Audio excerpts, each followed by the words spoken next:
محترم المقام حضرت سیدنا ابو ہریرہ رضی اللہ تعالیٰ عنہ سے حدیث روایت ہے کہ رسول اللہ صلی اللہ تعالیٰ علیہ وآلہ وسلم نے فرمایا اذا ضرب احدکم فلیتجنب الوجہ۔ آقا نے فرمایا اگر تم کسی کو سزا دینا چاہو، مارنا چاہو، تو فرمایا چہرے سے اجتناب کرنا۔ کسی کو سزا دینی ہو تو چہرے پر نہ مارنا۔ اور پھر آگے فرمایا ولا تقل قبح اللہ وجہک، یہ بھی نہ کہنا کہ اللہ نے تیرا چہرہ خراب بنایا ہے۔ کسی کو چہرے کا طعنہ نہ دینا، اس کی صورت پر تنقید نہ کرنا۔ اور یہ بھی نہ کہنا وجہ من اشبہ وجہک، جو تیرے جیسا ہو وہ برا ہے، یعنی کہ تیری شکل والا انسان برا ہے، یہ بھی کسی کو نہ کہنا۔ اب یہ تینوں الفاظ ذرا غور کریں تو آقا علیہ الصلوۃ والتسلیم انسان کے صورت، انسان کے چہرے، انسان کی شکل کی حفاظت فرما رہے ہیں۔ فرماتے نہ تو چہرے پر مارنا، نہ اسے یہ کہنا کہ تیری شکل ٹھیک نہیں ہے، اور نہ کبھی یہ کہنا کہ تیرے جیسے ٹھیک نہیں ہوتے تیری شکل والے۔ یا رسول اللہ بات کیا ہے؟ فرمایا بات کچھ یوں ہے فَإِنَّ اللَّهَ تَعَالَى خَلَقَ آدَمَ عَلَى صُورَتِهِ، اللہ رب العزت نے جب آدم علیہ السلام کو تخلیق کرنا چاہا، صورت اور شکل کا ارادہ فرمایا، تو رب تعالیٰ نے آدم علیہ السلام کو اپنی صورت پر تخلیق فرمایا، اپنی صورت عطا فرمائی۔ انسان کی صورت رب تعالیٰ نے کوئی ایسی ویسی صورت نہیں رکھی، اپنی صورت عطا فرمائی۔ اب یہ کتنی بڑی خوش نصیبی ہے حضرت انسان کے لیے کہ رب تعالیٰ نے جو تصویر عطا فرمائی، تجھے جو صورت عطا فرمائی، جو شکل عطا فرمائی، ایسی ویسی عطا نہیں فرمائی، بلکہ اس نے چنا شکل کو، فرمائی یہ میرے محبوب خلق ہے، یہ میری پیاری خلق ہے، اور اسی خلق میں میرا محبوب آنے والا ہے، فلہذا اس خلق کو صورت بھی ایسی عطا فرماؤں گا جو کسی کے پاس نہیں ہوگی۔ رب تعالیٰ نے یہ صورت صرف اور صرف حضرت انسان کو عطا فرمائی ہے، باقی فرشتوں کو بھی یہ صورت عطا نہیں فرمائی۔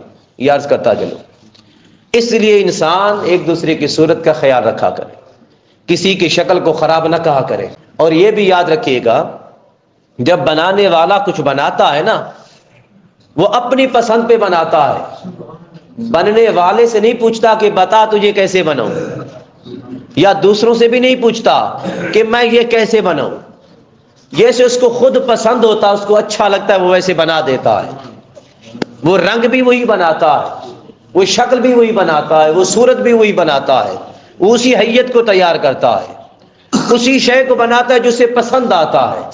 ارے اللہ کے بندو، رب تعالیٰ نے ہماری شکلوں کو جب صورت دی، جب بنایا، تو پہلے اس کو پسند تھی، تو پھر رب تعالیٰ نے اس کو بنایا۔ اب اگر کوئی کسی کی شکل پہ اعتراض کرتا ہے، تنقید کرتا ہے، کوئی طعنہ دیتا ہے، کوئی کسی کو کوئی برا الفاظ کہتا ہے، تو وہ اسے نہیں کہہ رہا بلکہ وہ اللہ کو کہہ رہا ہے۔ جیسے آپ کہتے نا کہ کل ہم نے پڑھا تھا الحمدللہ رب العالمین، تمام تعریفیں اللہ کے لیے ہیں۔ کیوں؟ کیونکہ وہ ساری چیزیں بنائی ہوئی اسی کی ہیں۔ کوئی کسی شے کی تعریف کرے ڈائریکٹلی یا انڈائریکٹلی، بالواسطہ یا بلا واسطہ، کسی نہ کسی طریقے سے وہ اللہ کی تعریف ہو جاتی ہے نا۔ اسی طرح اگر اللہ کی مخلوق میں سے کوئی کسی کا گلا کرتا ہے، کوئی گندا کہتا ہے کسی شے کو، وہ دراصل اللہ کی بناوٹ کو گندا کہہ رہا ہے، اس شے کو خراب نہیں کہہ رہا۔ اب دیکھیے ذرا، حضرت امام اعظم ابو حنیفہ کے شاگرد ہیں غالباً امام ابو یوسف رحمۃ اللہ تعالی علیہ، ان کا زمانہ ہے۔ ایک شخص نے اپنی عورت کو طلاق دی، اور طلاق بھی اس انداز میں دی، اس کی عورت کی شکل تھوڑی بلیک کلر کی تھی، کالے رنگ کی تھی، سیاہ فام تھی۔ تو وہ اپنی عورت سے کہتا ہے اگر تو چاند کے جیسی حسین ہے تو ٹھیک ہے، ورنہ تجھے طلاق ہے۔ چاند کے جیسی حسین ہے تو ٹھیک ہے، ورنہ تجھے میں طلاق دیتا ہوں۔ سننے والوں نے جب سنا تو شور بپا ہو گیا، اس نے اپنی عورت کو طلاق دے دی ہے۔ اب یہ کہاں چاند کا حسن کہاں، وہ مہتاب چمکتا دمکتا چاند قمر، یہ کہاں تمثیل ہو سکتی ہے، یہ کہاں مقابلہ ہو سکتا ہے۔ لوگوں نے واویلا کرنا شروع کر دیا، بات پھیلتے پھیلتے پھیل گئی، علماء تک جا پہنچی، علماء نے فتوے لکھ دیے، کچھ نے باقیوں نے، کہ طلاق ہو گئی ہے۔ پھر یہی بات آگ کی طرح پھیلتی چلے گی، جیسے سوکھے جنگل میں آگ پھیلتی ہے نا، یہ بات پھیلتے پھیلتے حضرت امام ابو یوسف تک جا پہنچی۔ حضرت امام ابو یوسف علیہ الرحمہ نے فرمایا کہ جنہوں نے فتویٰ دیا ہے کہ طلاق ہو گئی ہے، یا جن کو اعتراض ہے کہ وہ ایسا کریں، آج کی نماز میرے پیچھے پڑھے. کوئی جہری نماز ہوگی، شاید جہری نماز میرے پیچھے پڑھے. جہری نماز اسے کہتے ہیں جس میں امام بآواز بلند تلاوت کرتا ہے. آپ نے فرمایا نماز میرے پیچھے پڑھنا. وہ لوگ جمع ہو گئے، نماز ہوئی، جماعت ہوئی.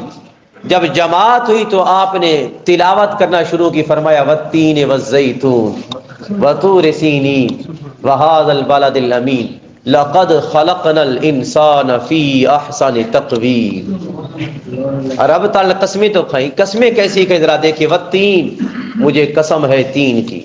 والزیتون، مجھے قسم ہے زیتون کی. وہذا البلد الامین، اور مجھے اس بلد امین کی قسم، شہر مکہ کی قسم. بڑی بڑی قسمیں کھائی رب تعالیٰ نے. پھر آگے لقد خلقنا الانسان، لام بھی تاکید کا، قد بھی تاکید کا. یہ دو لفظ بھی قسم کے برابر ہوتے ہیں. پکی بات ہے، پکی بات ہے. اپنے انداز میں کہوں تو اس کا معنی یہی بنتا ہے، لام کا معنی ہے پکی بات ہے، قد کا معنی بھی ہے پکی بات ہے.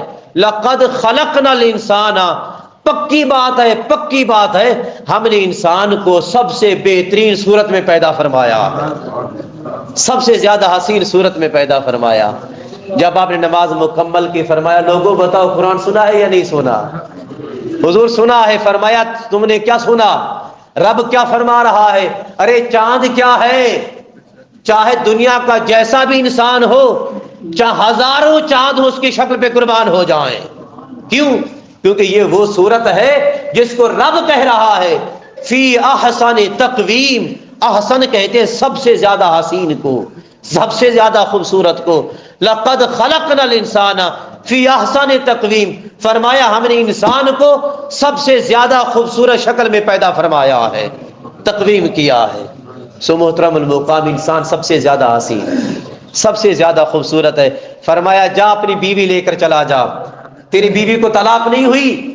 چاند چاہے جتنا بھی خوبصورت ہو جائے تیری بیوی سے بڑھ کر خوبصورت نہیں ہو سکتا، کیونکہ اس کو رب نے حسن بھی ایسا عطا فرمایا ہے.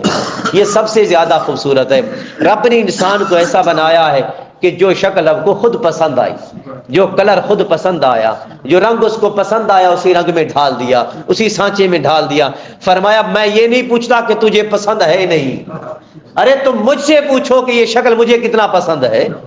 مجھ سے تو کوئی پوچھے نا.